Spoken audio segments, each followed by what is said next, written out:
What's going on, everybody? Welcome to Rock Video Rental. I am Brandon, and with me, as always, is Caleb. And we are starting the month of movies that I have not seen before. So it's kind of like a little backwards from what we normally have, because I feel like a lot of the movies that we do, especially horror movies, Caleb's never seen. So yeah, we're going to turn the show upside down this way. We're going to be talking about the usual suspects, but before we get to that, we're going to do like we always do. And Caleb, what have you been watching? So not a real whole lot to share. Just kind of the normal Bob's Burgers and whatnot. Um, but movie related to share. Interestingly enough, my wife's video feed has been starting to get swamped a little bit with Jackie Chan videos. Apparently he's been in recent months he's been doing like interviews and things like that. I'm not sure if it's for New Karate Kid or what exactly, but she thinks that Grandpa Jackie Chan is the cutest thing ever. And I learned some new things about Jackie Chan. Oh my gosh. So I the think two you're like my foremost expert on Jackie Chan. I know I felt a little disappointed, but one of them I was just kind of like, okay, maybe this is like new information. So the first one that I don't know exactly how long this has been going on. Apparently, he owns two pandas. Really? Yes, and they're lazy. Now, you think that I'm saying that they are lazy pandas? No, they are literally called lazy. One is called Lay, the other one is called Z. So I thought that was hilarious. The other thing that I learned that I did not know about, and even Jackie Chan said he didn't know about this until he was much older in life, but he said that when his dad was getting really old, they were driving around one time, and his dad said to him, looked at him and said, "Hey, I'm old. Honestly, who knows the next when I might go to bed and not wake up." So he's Yeah. like, "I'm going to tell you something." He his dad used to be a spy for the government. Oh my gosh. Yeah. So Jackie Chan's dad was a spy, and so his family's name is not really Chan. Ah, I think he said it was like something like Fong okay. or something like I can't remember what the name was, but yeah, Oh he my found out his God, it's Jackie Fong.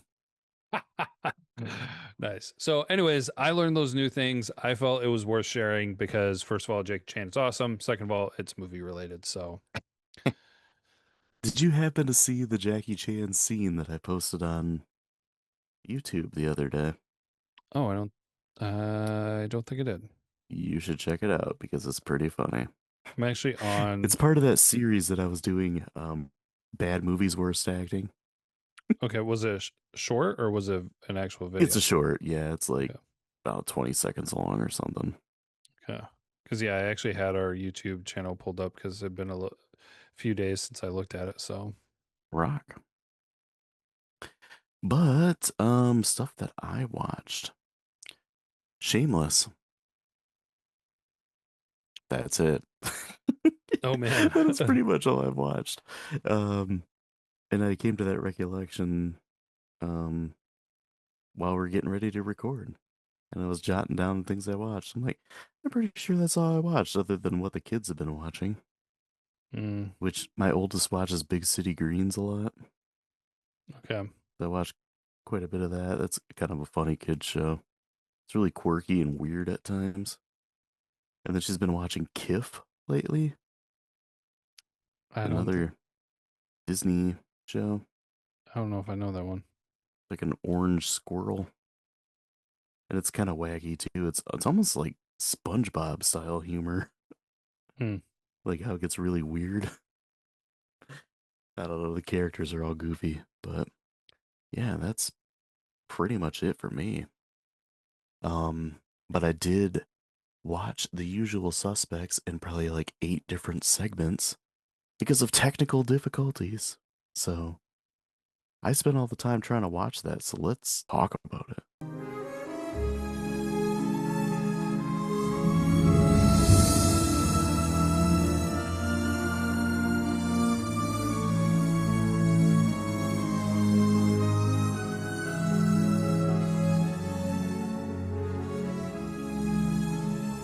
The Usual Suspects is from 1995 and is directed by Brian Singer. The plot is the sole survivor of a peer shootout tells the story of how a notorious criminal influenced the events that began with five criminals meeting in a seemingly random police lineup. The cast, we got Kevin Spacey as Verbal, Gabriel Byrne as Keaton, Chaz Palminteri as Dave Cujan, Stephen Baldwin as McManus, Benicio del Toro as Fenster, Kevin Pollak as Hockney, Dan Hedaya as Jeff Rabin, and I have to mention him because he's from Breaking Bad, but Giancarlo Esposito as Jack Bear. Yeah, I recognize that. Yeah, I saw that. I'm like, oh man. Yeah, it took me a minute because I was just like, man, that looks like him, but also at the same time, it doesn't look like him. Yeah, So, but so you've seen this before? Well, okay, no, this is the month that you haven't seen things. yeah. You know This is about a. this movie, and have you seen some of it? I knew about the movie and I knew how it ended. And that defeats the purpose. Kind of, yeah. And like I said, you texted me about it, you're like, this is a movie where you gotta like really pay attention to it to figure out everything that's going on. And I'm like, oh, I already know the ending and like who Kaiser Soze is. I was like, but I'll see if I can pick up on it, to see like if there was anything pointing towards it. And I don't know, I guess this movie made me feel a little dumb because I'm like trying to figure it out and I'm like, I even know how this ends and I'm still not like piecing it together. Um, and I mean, it is a little bit slow, and my attention span has really been hurt over the years, I find out. And I mean, it's just the change in technology and everything when you have a phone there with you the whole time. hmm Yeah. So your mind kind of wanders. Really, the only time I like fully can like dive into a movie and pick up every single piece of it is if I see it in a theater. Gotcha. But um I did make an attempt to like pay attention as much as I could, and then I also did like some reading about it afterwards. Yeah. Like this is a really complex movie, and I want to make sure I don't sound like an idiot. No, and it's like it's kind of interesting because it's okay. I don't know if I would say it's well known and not talked about a lot, or it's talked about a lot, but not everybody's seen it. Like it's kind of one of those weird things where it's not like an uber popular movie that everybody knows or that everybody's necessarily seen. I think it's kind of like um, something like Reservoir Dogs Yeah. or Fight Club, where it's like it was a very popular movie for its time, and a lot of people have seen it, and it's a famous movie, hmm but maybe it's just not discussed as much. Yeah. Well, I think part of the thing too with discussing this movie is like you don't if somebody hasn't seen it, you want them to be able to experience it. Yeah. So, yeah. Now, one thing I will definitely agree with you. While I was watching this movie, I did realize how much of a slow burn it is. It made me think a little bit just because there's not really any relationship between the two movies that I would say, but it did make me think of Ravenous. Okay. Um, I think primarily from the standpoint of I remembered Ravenous being a lot more exciting and intense, but then wound up being a more of a way more of a slow burn.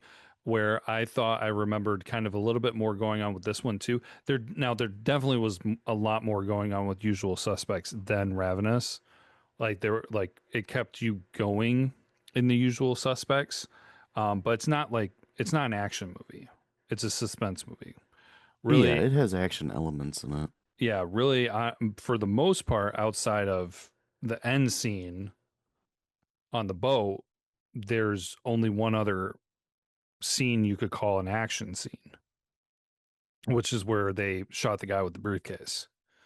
Yeah. Well, actually, no. There was also the part in the elevator. I forgot, but yeah. So really, not a lot of action. So suspense, mystery. Well, I mean, kind towards the end when they're going to like try to get all that coke that's on that freighter.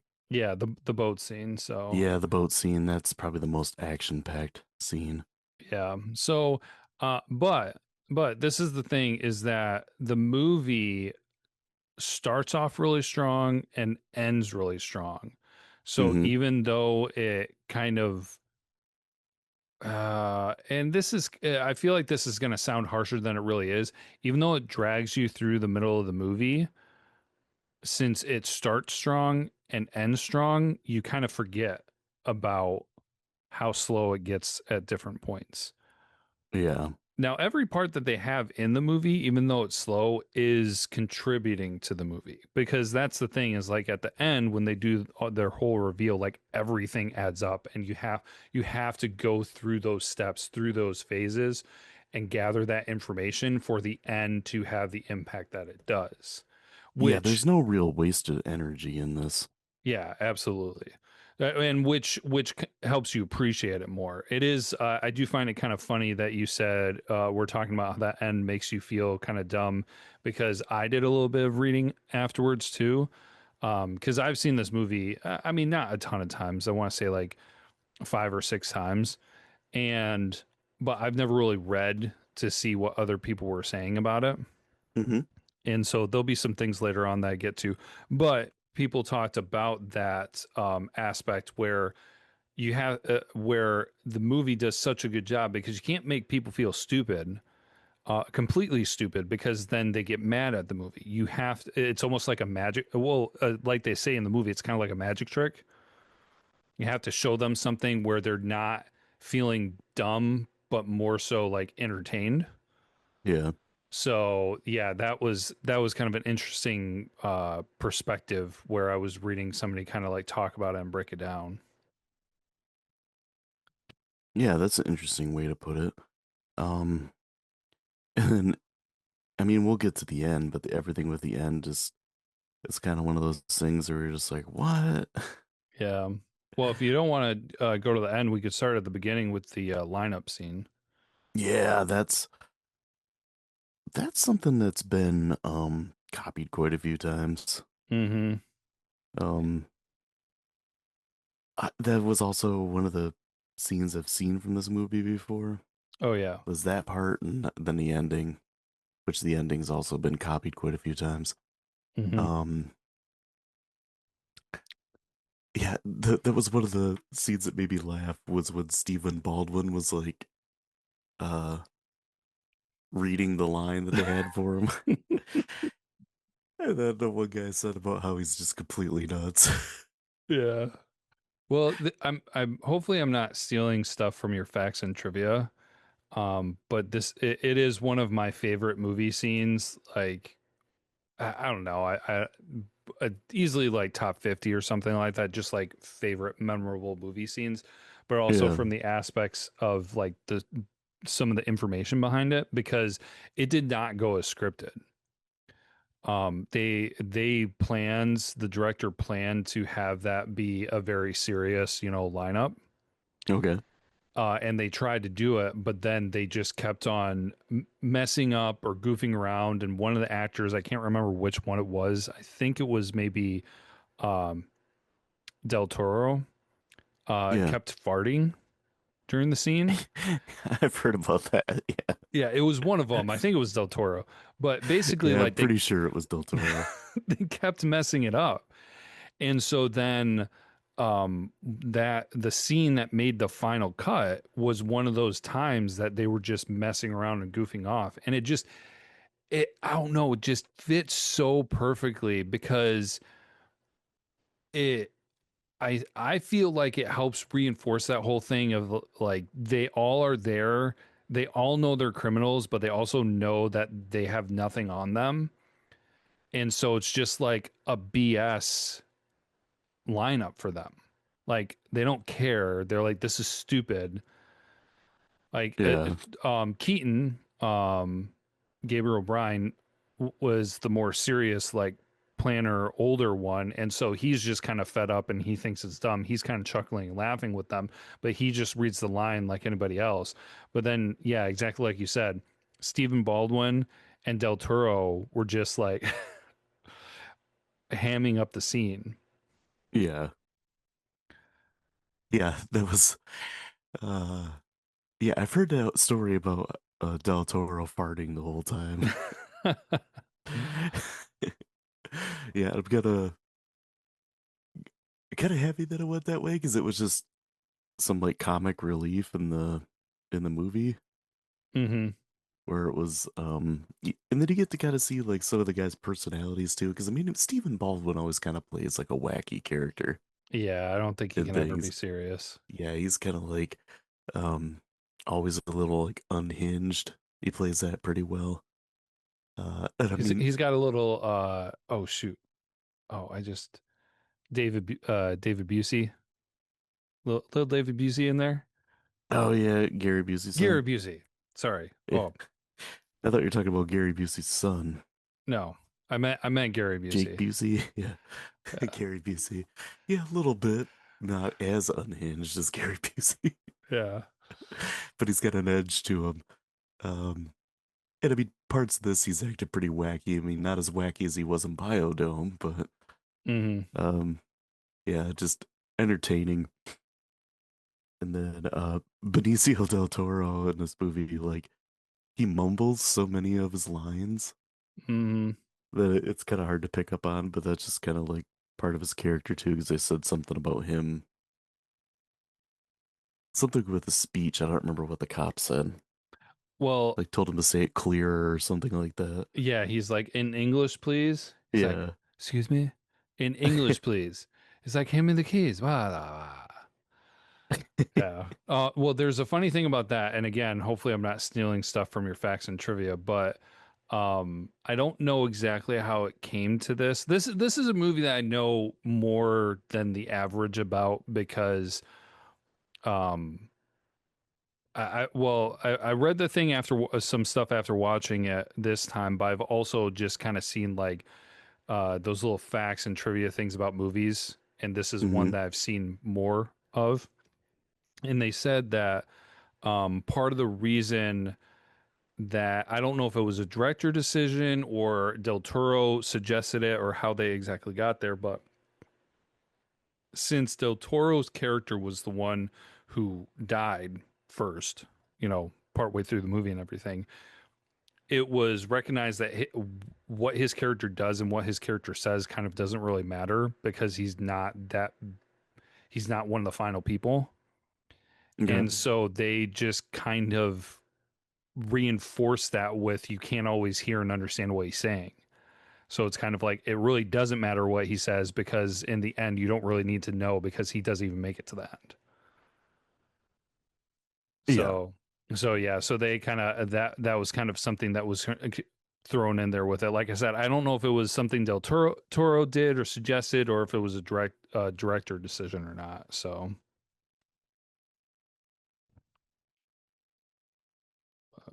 Yeah, I could see either one of those things.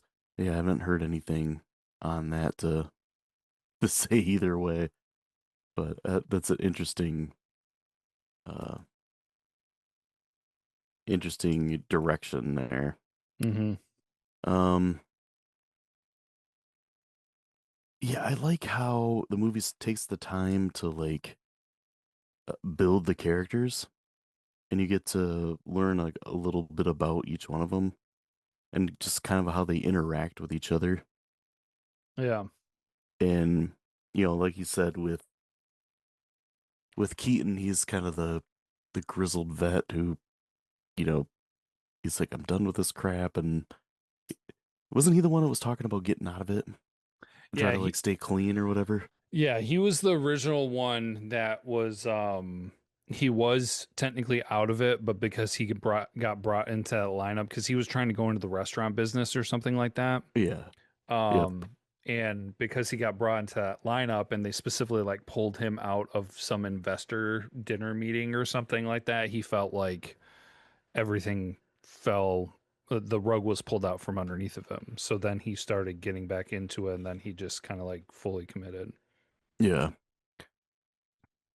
And then, man, the interrogation scenes Mhm. with Kevin Spacey and Chaz Palminteri.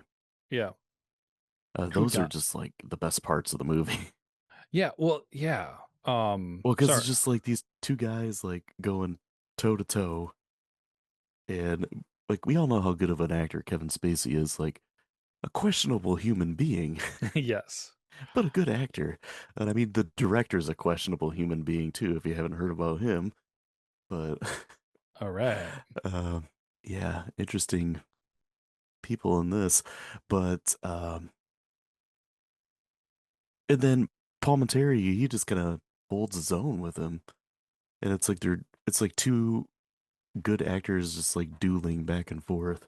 I felt Hmm. like, Yeah. And some of the stuff I was looking at with this was like this was early enough on for it to be that Kevin Spacey wasn't like the elite actor status yet.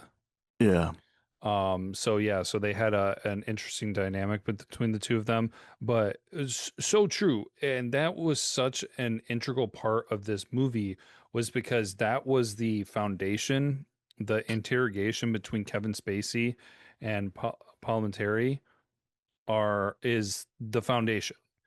And hmm, they had to give great performances, otherwise you would have been bored out of your mind. And so they really did capture that and do a really good job. um and that was part of the stuff that was kind of the slow burn, but again, you have to watch it, you have to pay attention, because then the reward is in the end, because they cover so much of that slow burn material in the last like 2 minutes. yeah. Well, I do have to make mention here that this is probably Palmiteri's second best role ever, second best movie he's ever done, Okay. because we all know that Oscars it was his best. Oh, I mean, nice. that's everybody's best movie that was involved, Yeah. especially Stallone. And there were Um, there were a lot of big names in that one. yeah. Um, well, so we haven't even mentioned it yet. Like we haven't even mentioned the elephant in the room, and that's Kaiser Soze. Hmm. Um, Where it's like, who's Kaiser Soze, and nobody seems to know who he is, but yeah. and people don't even aren't even fully sure that he exists. Mm-hmm. And so I know that we're getting into like end material right now, but I kind of feel like we need to start the conversation now because this is such a big component of the movie. And honestly, to talk through it all is going to take a little bit longer than most other movies.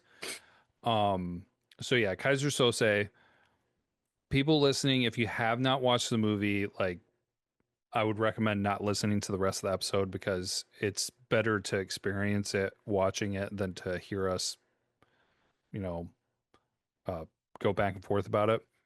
Yeah. But Kaiser Sose. So, if it's okay with you, I'm going to do kind of like a speed run of the end. And Okay. then I'm going to share with you some of the things that I read about it, which was kind of interesting because there were perspectives that I never thought of.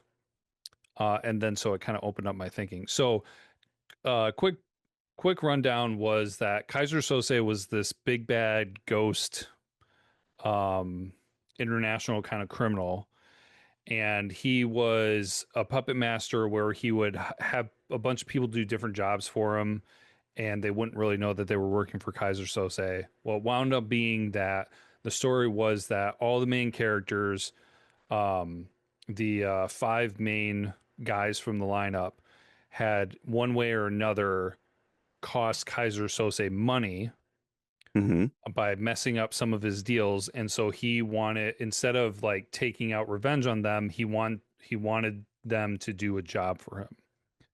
And they were told that the job was to go to this boat, this freighter, where a drug deal is going to go down and mess up the drug deal, and that will that will wipe their slate clean, and they can uh they need to destroy the drugs, but the people coming in to buy are going to have over $90 million and they can keep the money. Yep. Del Toro gets freaked out. He tries to bail. Kaiser Sose kills Del Toro. Um, so then it's four of them trying to pull off this job. So they pull off they go to do the job and everything, and then they find out there's no drugs on the freighter. And Yeah, so after they've like scoured the whole thing and had a whole plan set up. yeah, so they're like super confused. They're like, what is going on? They realize that they got used somehow.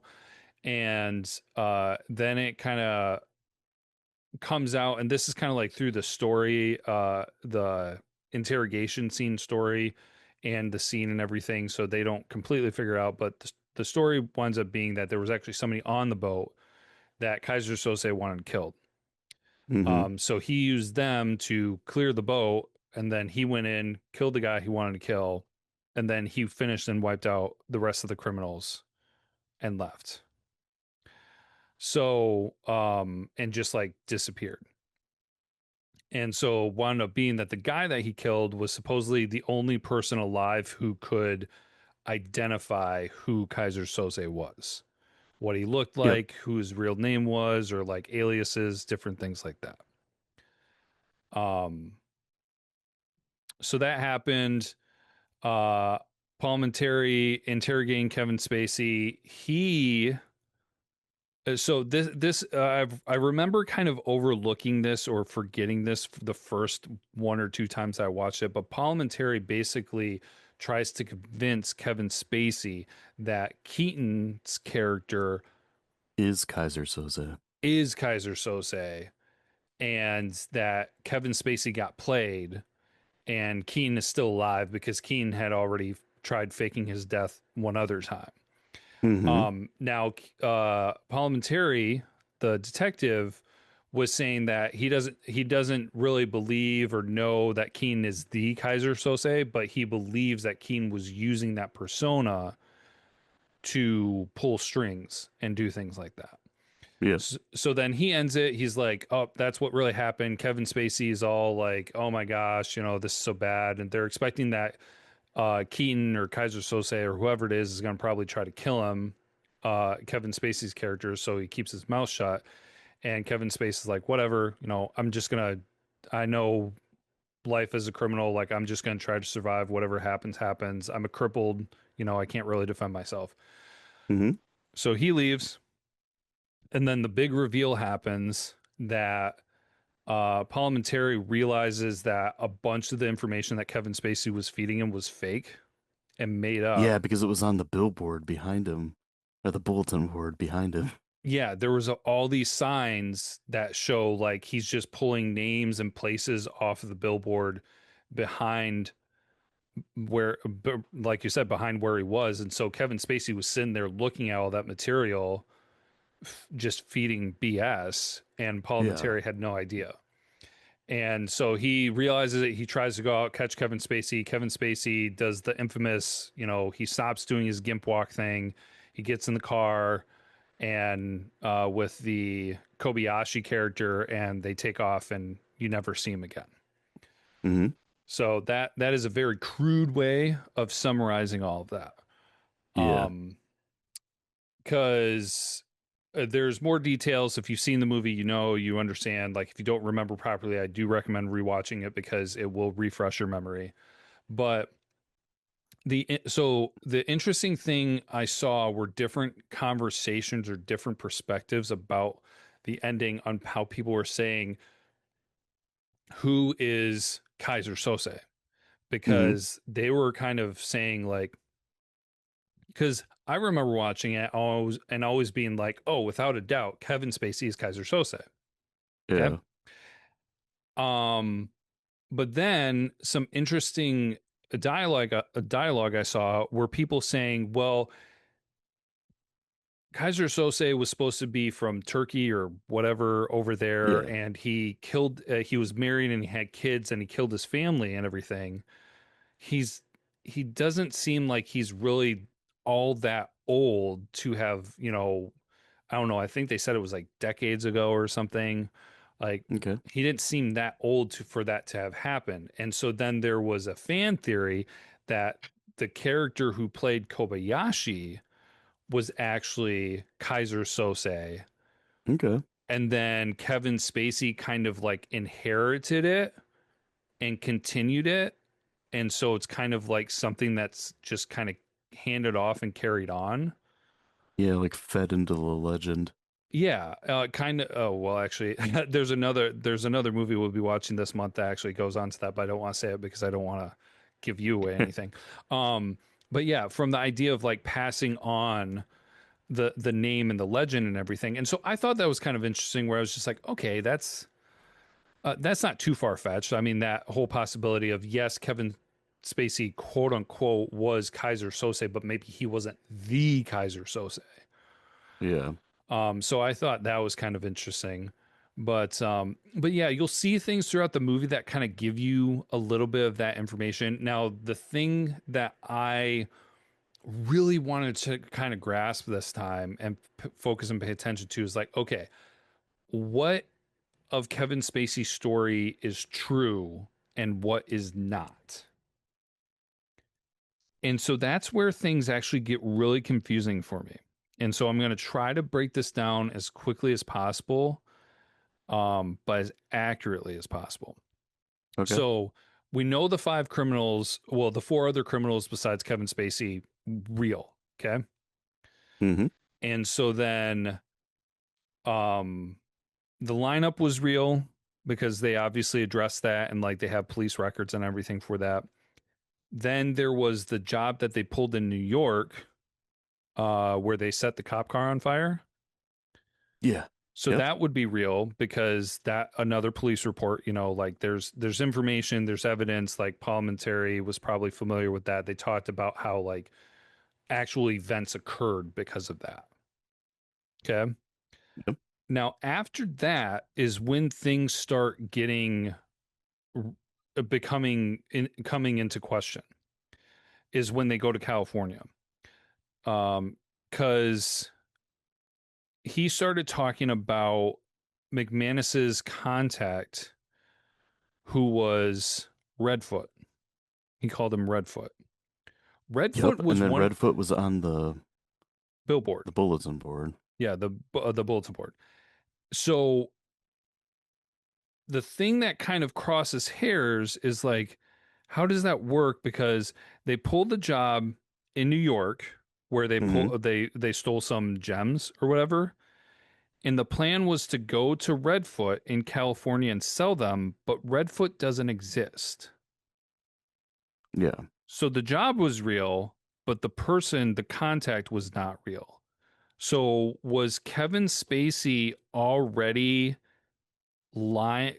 So it starts me thinking that Kevin Spacey is the one pulling the strings and organizing these things to get all these guys out to California. So, but like, I don't really understand how that happens. Like,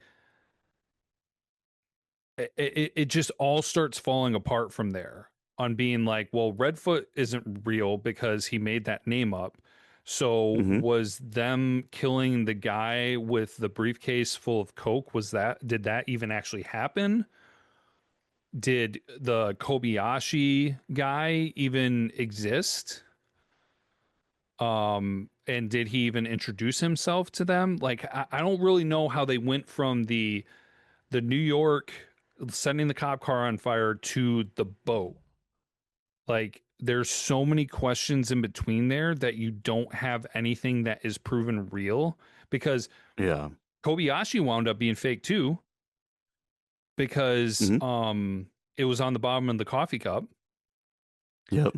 And so Kobayashi wasn't real, Redfoot wasn't real, the stories he was telling weren't real about the quartet and the different things like that. Like so much of it wasn't real, so it's just like Coffee in Guatemala. yeah, Yeah. exactly. And so it's not even his like filler stories, it's the literal story that he was telling. So I don't, you have no idea from that police car job in New York to the freighter, the boat job, how much or if any of it was true. Like you really don't. Like for all we Yeah. know, Kevin Spacey told the guys, "Hey, I found this job. Let's go do this job." And then they all go there and Kevin Spacey told them that there were going to be drugs, or told them, like, I don't know, he could said anything. Like, there's just no evidence. It's all coming from Kevin Spacey. Yeah. It is long string of lies and misinformation. Yeah, and so um now to so that confuses, and that's the part where it kind of gets to what you were saying, where at the end of it you kind of like, it makes you feel dumb because you just don't know, like, you just don't know though, like they just pulled the rug out from underneath of you and said, hey, by the way, everything we just told you, like, you don't know what to believe anymore, Yeah. because you can't. Everything you thought was true was a lie. Exactly. But the thing that I love the most about it though is how they broke it down, and I can't remember how they did it, and they told you, but it's just like Kevin Spacey's character knew that Parliamentary, I mean, like, Parliamentary, his character even said it. I'm smarter than you, I'm better than you, you're dumb, to Kevin Yeah. Spacey.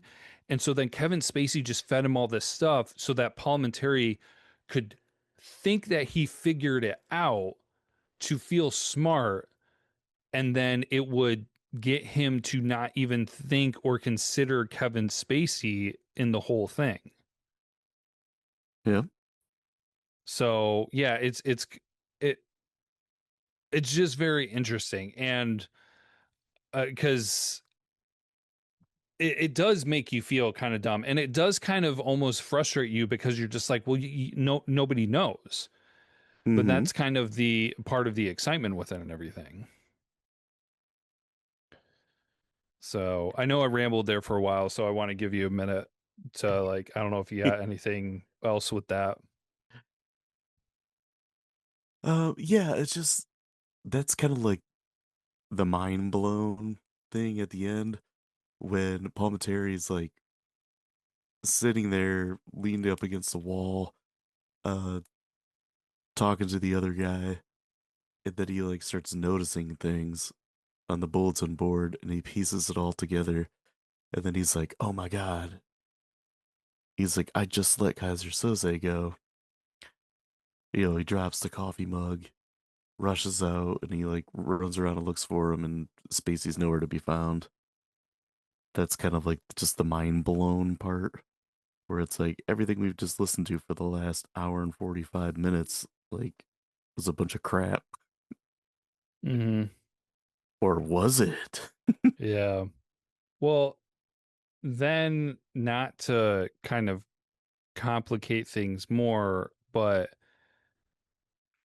when I was reading people's perspectives on, like, who Kaiser Soze was, and they were talking about that Mhm. whole, the I'm just gonna call him Kobayashi because that's what he was referred to, that whole Kobayashi character, potentially being the original Kaiser Soze.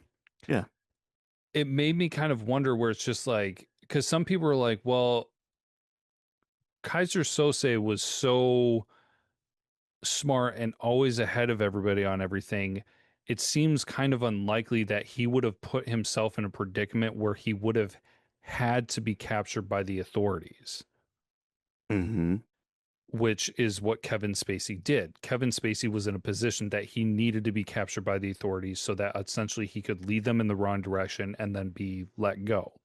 Now, the other thing that's also kind of interesting is that while Kevin Spacey was detained by the authorities, they were all talking about how the governor and the mayor and all these bigwig people were coming in and being like, hey, you don't mess with this dude. This dude is getting out on bail. Like, we cannot hold him. Yeah. And so it's just like, okay, well, Kevin Spacey's in in custody. How are these strings being pulled when he's in custody?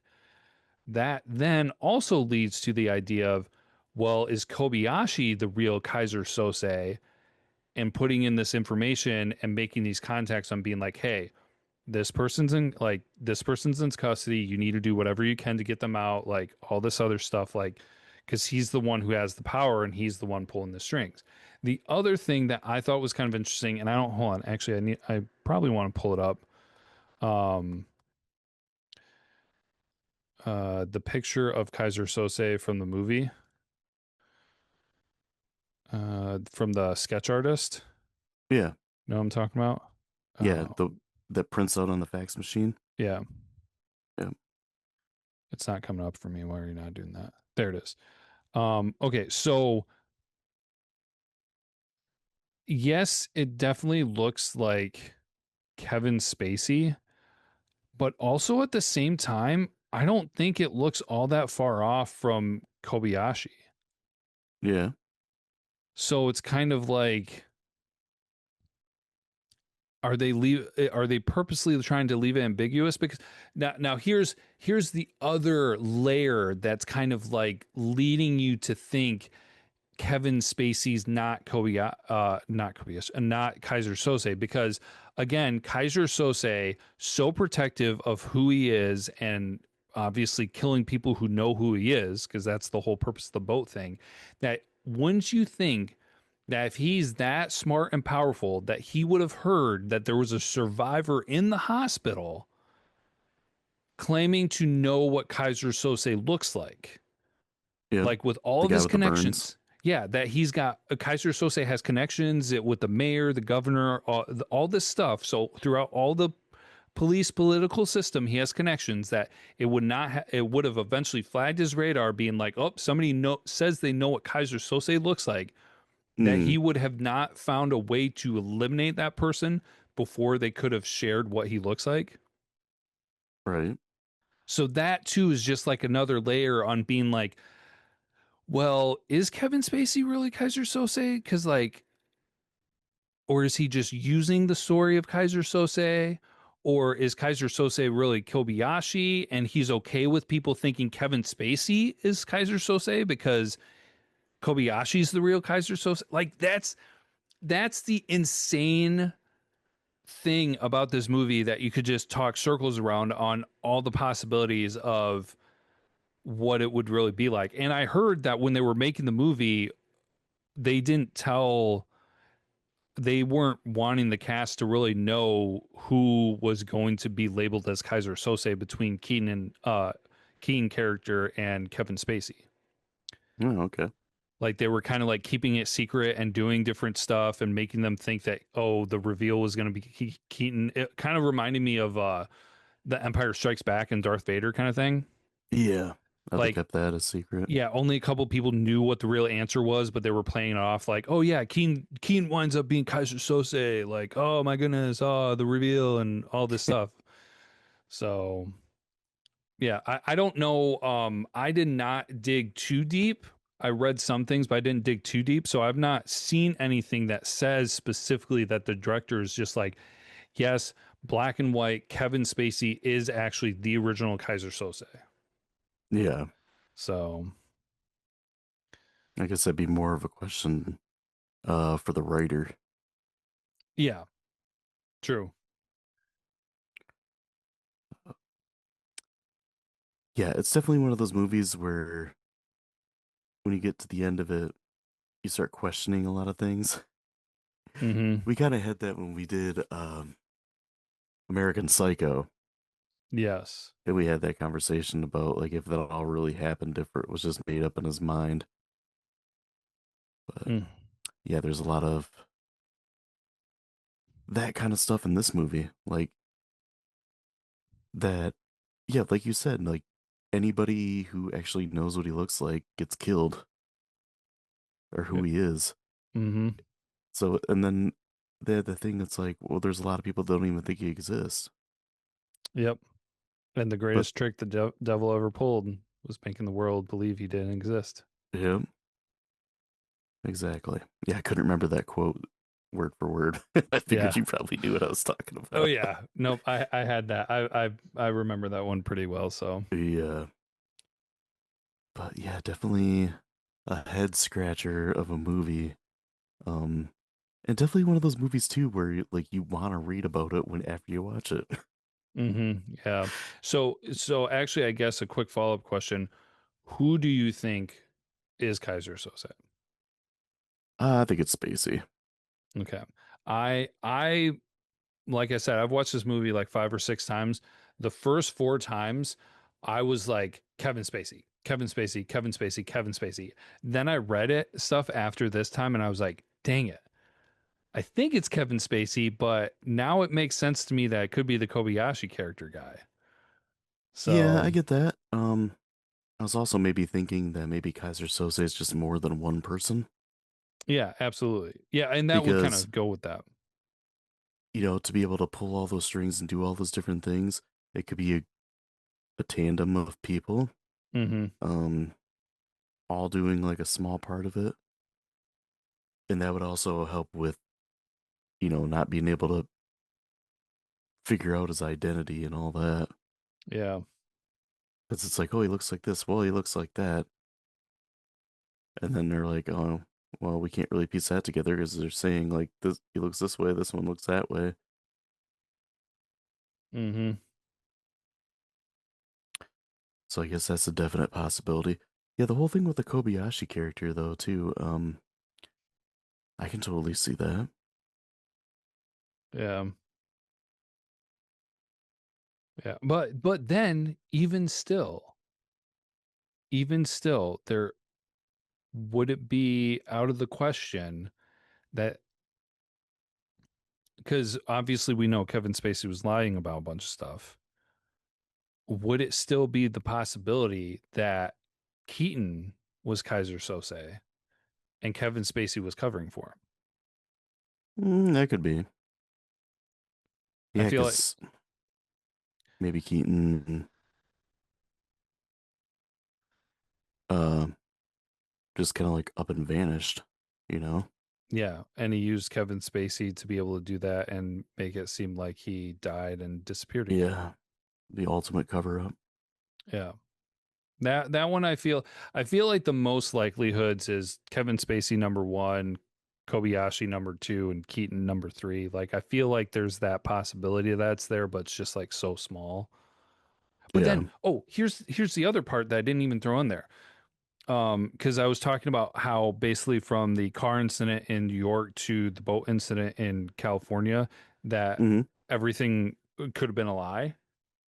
Yeah. Here's the question: when did Del Toro really die? Well, that's a good question. Did he get killed by Kaiser Sose because he was trying to escape, or did he actually go to the boat and get killed with the other guys? Yeah. Like that completely is in question then. Like there's no evidence that he died or where not that he died or where he died and when he died. Essentially, everything's in question in this movie. Yeah. Except for the lineup and the fact that Kevin Spacey was at least Involved. one of the survivors. Yeah. He was involved in some way, shape, or form. Yep. Because really the only so because the freighter blew up and all the bodies got burned and everything, and if it was too like if they were all too messed up for them to be able to tell, the only criminal that they would have been able to identify the body for would have been Kevin Pollak's character who got Yeah. shot on by the van and wasn't on the boat when it blew up. Yeah. Because technically McManus, Del Toro, and Keaton could have all been on the boat and faked their deaths and gotten away. Technically, if you really want, because since nothing is real, nothing is true, and nothing is proven, technically those three have no evidence on what really happened to them. Yeah. That's that's another good point. Um, yeah. Gosh. Yeah, because we really don't, for the majority of them, we don't have any definitive answer. Yeah. I think the one that's because that's the thing where it's just like he's making up all these lies about these character things and everything, but like they feed into each other about getting to the boat. So then we don't even know the story of how or why the criminals got to the boat. Like they may not have known anything about Kaiser Sose. hmm They may have just been like, "Hey, we heard about a job and we're going to go do it and we're doing it for another mystery Redfoot character for all they know. Yeah. And they may have never heard of Kaiser Soze's name. And then they all die, and then Kevin Spacey starts throwing out Kaiser Soze's name. Yeah. Like the seriously, the possibilities are endless, and it's ridiculous because you really just don't know. You know nothing. About anything. That sums it up. Oh man. Well, taking a turn from that, we touched on the acting a little bit. Um, One actor in this that I always like seeing show up in movies because I always know what to expect from him, and he's always pretty solid, is Kevin Pollak. Mm-hmm. I feel like he's kind of an underrated actor. Yeah. Like he really deserves more credit than what he gets. He's a good character actor, and you know, one of those guys like he shows up in a lot of things, and he's always quite good. Mm-hmm. Yeah, I'm trying to think of some of the other stuff that I've seen him in. Um, but nothing's really coming to mind. But yeah, you see him and he always does a good job. Is he typecasted kind of or Maybe a little bit. He always kind of plays like a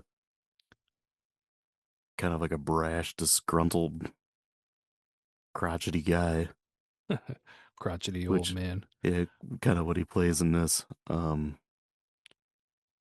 Yeah, something similar to that, I guess. But Man, I'm trying to see like I'm not I saw his popular movies that he was in, but I'm trying to see like some of the other ones and just like getting an idea and a reminder of his roles. And I'm just like, he's always he's definitely one of those like, oh, it's that guy kind of thing. yeah, and like he'll show up in comedies. He'll show up in dramas, and yeah, I feel like he always does a really good job. Mm-hmm. Dan Hedaya is another one of those guys who shows up in a lot of things. Anytime you need like this another kind of grumpy, gruff detective or bad guy, Mm-hmm. he's always pretty solid. Um, One of his most memorable roles was being uh Carla's husband on Cheers. Yes. Yep. Early on for his career. Yeah, So, but no, it's every like, I oh, mean, like we need this kind of rough, gruff guy Columbo who, looking guy. yeah, who is believable to be married to Rhea Perlman. Yeah. And we can't get Danny DeVito, her actual husband. Oh man. So Dan Hedaya it is. Yeah, but no, everybody in this movie did a great job. I don't think there were a couple times like this is kind of an odd way to say it. Like I'm not trying to bring down his performance, but like rewatching it, I was kind of like, oh man, I thought Kevin Spacey wasn't really quite like I don't know. I almost felt like his acting in some of the things where he was like getting upset or emotional about stuff. I was just like, man, you feel like you're acting this. Yeah. Which is kind of weird and a little bit unusual. Like, I'm not saying it all in a bad way, but like, I don't know. I was being really nitpicky more about it and everything. But no, like, everybody did a good job. The dialogue was good. The lines were good. This was a fantastically edited movie. Yeah. Because you have to nail this out of the park if you're going to try to pull off what they did. Um, Yeah, I feel like that's something we don't really talk about too much is the editing, yeah. but definitely a good movie to just talk about that with. Because yeah, if you mess up the edit, that's one of the things where it's just like you. I feel like it's almost in the same vein of when you talk about soundtracks. Like sometimes you Yeah. don't talk about soundtrack being good because it just fits so well. Not that it was Hmm. amazing and like it's super memorable, but just fits super well. Like this one was pretty good, but editing usually most of the time when you talk about it is when it's bad because it sticks out so bad. Yeah. When it's edited really well, you kind of forget about it and you focus on all the other elements. Hmm. So, Yep, I would agree with that. Um, yeah, I guess the person I was really most impressed with was Paul Monteri Hmm. in this, and like I've seen him in quite a few things. He's I feel like this movie is kind of full of hey, it's that guy, Yeah. but he kind of shows up in a lot of different things too. But yeah, I thought he was probably the biggest surprise to me. I mean, I didn't really know fully what to expect with him, Hmm. but and especially working with someone like Kevin Spacey. But like we mentioned, this is kind of earlier in Spacey's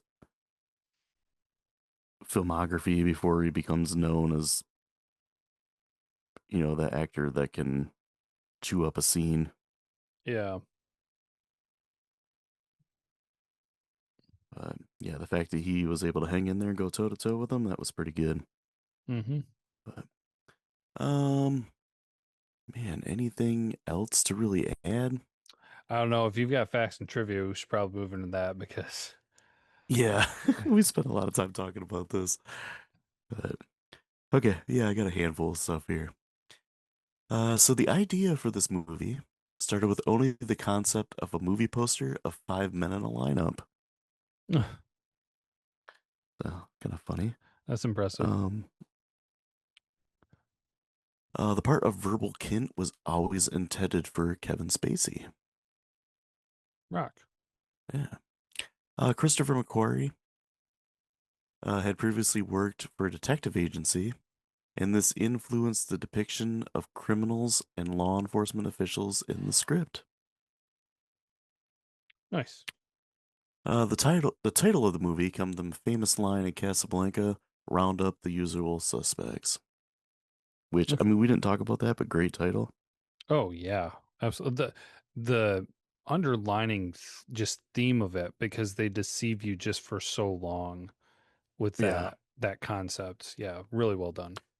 Well, and it just works so great with the poster too. And Hmm. it's a great poster of just those guys lined up, and it says the usual suspects. And like you kind of go into the movie where it's like, oh, it's a bunch of, like these low life guys that are always getting arrested and linked to crimes, even if they you weren't the ones that committed it. So it's just kind Well, of a funny, it even makes you think, oh, this is going to be your usual kind of cop movie. yeah. So, Yep. Next one I got here. So Christopher McQuarrie's inspiration for the character of Kaiser Soze was a real life murderer by the name of John List, who murdered his family and then disappeared for 17 years. dang. Yeah.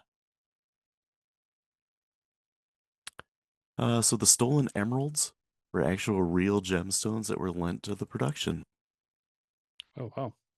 Yeah. Kevin Spacey met with doctors and experts on cerebral palsy to discuss how it might affect his characterization. Yeah, he was pretty convincing with that. I'm sure you guys might be able to hear the train in the background. Like, gosh, I'll cut that small there. part out. Usually I don't hear it really unless sometimes like when you're talking and your mic is like active, Yeah. you might hear it a little bit, but Yeah, it was like blasting. So Verbal Kint says the greatest trick the devil ever pulled was convincing the world that he did not exist. This is a quote from a French quote. Sorry, a quote from a French poet. Um, and it also appears in the movie End of Days, which is also featuring Gabriel Byrne and Kevin Pollak. and Arnold Schwarzenegger. Yes, easy with the hardware, Marge. So Benicio del Toro was cast on the suggestion of Kevin Spacey. His part was originally written for someone like Harry Dean Stanton, Hmm. which is interesting. So all the actors in this movie worked for less than their usual fees. Michael Biehn was asked to audition for the role of McManus, but he passed on the offer because he found the script too confusing. The role went to Stephen Baldwin, who was a second choice. Bean later admitted that that he made a huge mistake in not taking the role. Yeah, I mean, yes, I would see that, but man, I don't know. I feel like Baldwin. I mean, he would have been okay, I guess, but Baldwin did such a good Michael job. Bean can play that kind of edgy character too. And I mean, in all fairness, he is a better actor than Stephen Baldwin. Yes, I will give him that. But that's where I feel like Baldwin just kind of naturally fit it a little bit better. But not saying that Bean couldn't have done Can you imagine if Pauly Shore played that role instead? it. The And Weasel. then they did Biodome together. Uh, so the film was promoted by a teaser campaign with the tagline, "Who is Kaiser Soze?" Hmm. Uh, in one of his most infamous reviews, Roger Ebert gave this movie a thumbs down, and he gave it 1.5 stars. Wow. Yeah, a little surprised. I wonder if he ever like revisited it because he did that quite a bit. Would like revisit movies to Mm-hmm. see if his mind changed or if he was just in a bad mood when he saw it.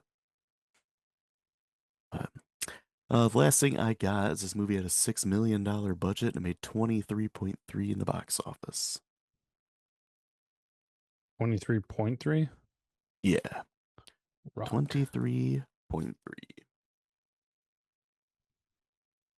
All right, so grades. IMDb, Rotten Tomatoes, what do you think they are?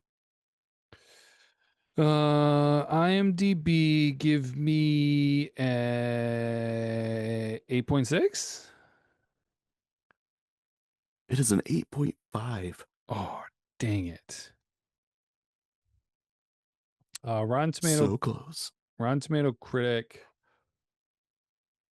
90%. 87. Okay. All right, man, I'm close. Rotten Tomato audience 92. 96. Dang it. Yeah. And what say you? Um I when a movie there's something to be said about movies that you can watch and you can enjoy and be entertained by that make you think about them so much and want to talk about them so much. This is certainly one of those movies. Another Hmm. kind of movie that makes me think of that for when I watched it was Inception. Yeah. Because there's a lot of ambiguous stuff with that one, lots of stuff you can talk about. Another one that comes to mind is Donnie Darko. Yeah.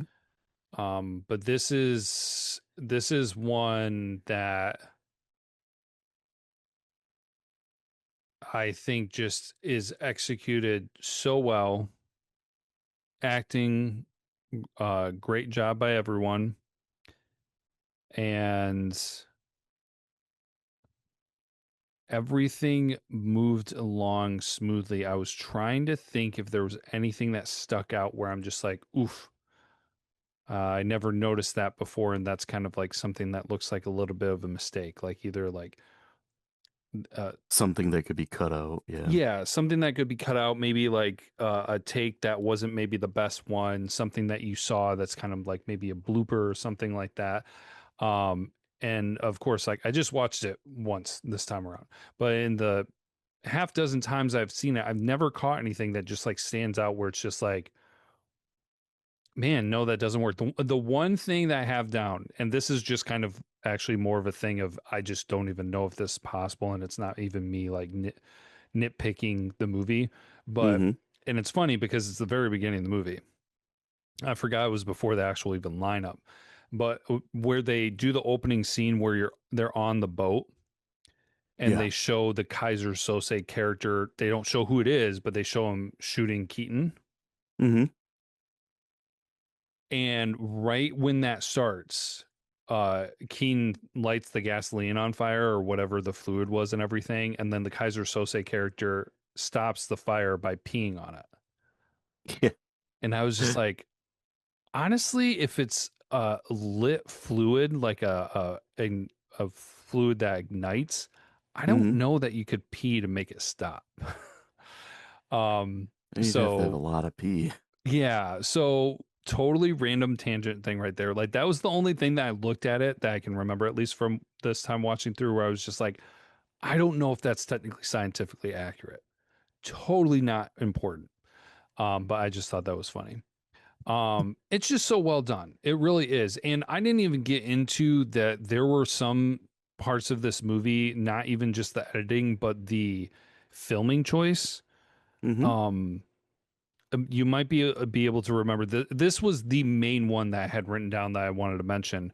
Um, when Keaton, Kobayashi, all the guys and everything are there in that building, and they were in they had him in the elevator and all that, and Yeah. Kobayashi reveals to them that Keaton's girlfriend is there, Yeah. and so Kobayashi goes into the room with her. Keaton is watching from outside, like in a hallway and everything, and they were filming it, I think, from like another building because they had a reflection of the window on the outside. Hmm. I don't know if you remember, or no, maybe it wasn't that. I think it was no, it was a glass partition. That's right. There was a glass Okay. partition. Um, but they were filming it from behind and facing Keaton's character, but you couldn't see him because the light was coming in the window behind them, so there was a reflection. But then Yeah. they purposely moved a character in the way of the sunlight so you could see Keaton through the other glass divider. Yeah. Like, dude, that you don't do that by accident.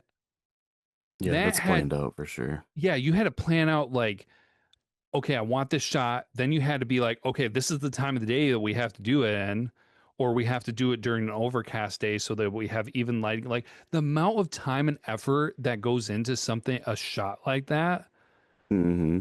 that is the amount of work that went into this movie.